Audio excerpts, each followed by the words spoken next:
Une silhouette déambule à travers les arbres de la mythique forêt de Brocéliande, au cœur de la Bretagne. Lazare vit dans ces bois depuis plus de 20 ans.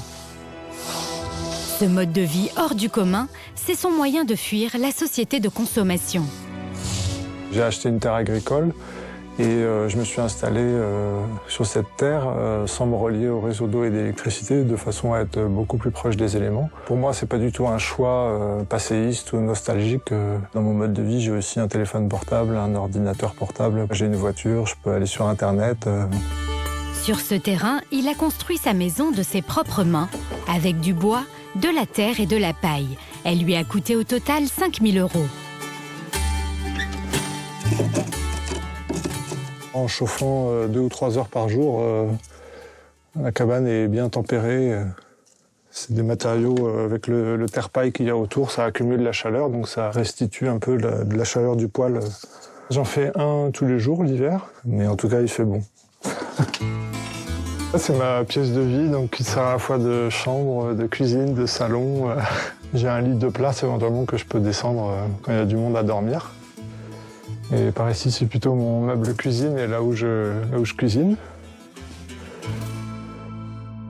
Là, on est dans la chambre de ma fille. Et donc, il y a le tuyau du poêle qui retourne dans sa chambre pour que ça chauffe aussi cette pièce-là. Voilà, elle a sa batterie qui prend pas mal de place. Elle a aussi une petite balançoire à l'intérieur de sa chambre. Elle est plutôt contente de vivre ici.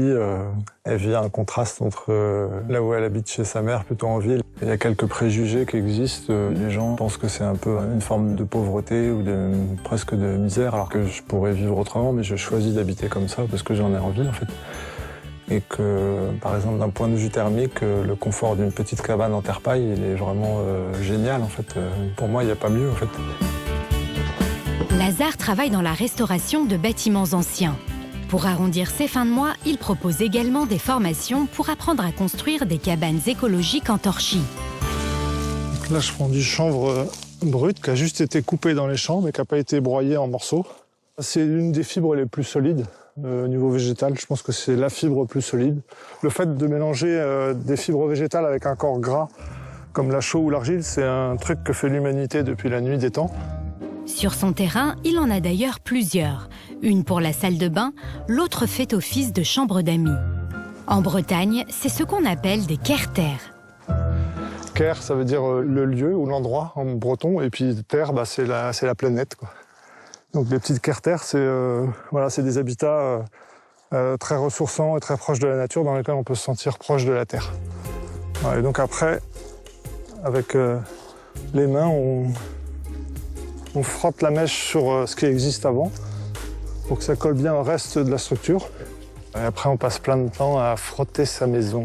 On n'a pas forcément besoin d'avoir des diplômes d'architecte ou n'importe qui peut construire sa maison de cette façon. Cet habitat bon marché lui permet de vivre sans payer ni facture ni crédit. Mais son quotidien n'est pas de tout repos. Le moment de la douche se mérite. Donc là, ici, je remplis ma bassine d'eau avec de l'eau de pluie. C'est une cuve de 1000 litres.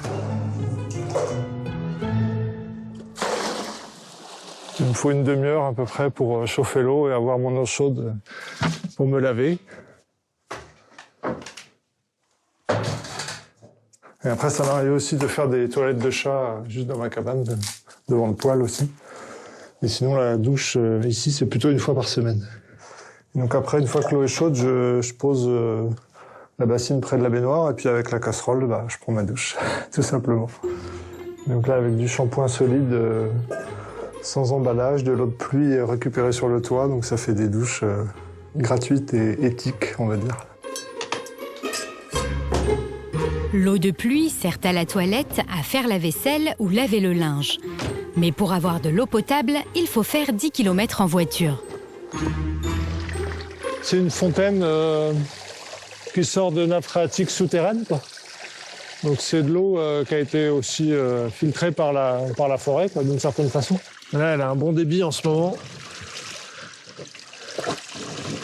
2 bidons de 20 litres, ça me dure à peu près une semaine, entre une semaine et 2 semaines. C'est une façon aussi de se rendre compte que l'eau, elle est rare et qu'elle est précieuse, en fait, voilà. Et puis aller à la source, c'est aussi une façon de se ressourcer soi-même aussi. Les tâches difficiles du quotidien, Lazare en a l'habitude. Fils de paysan, le Breton a été élevé avec le goût de l'effort.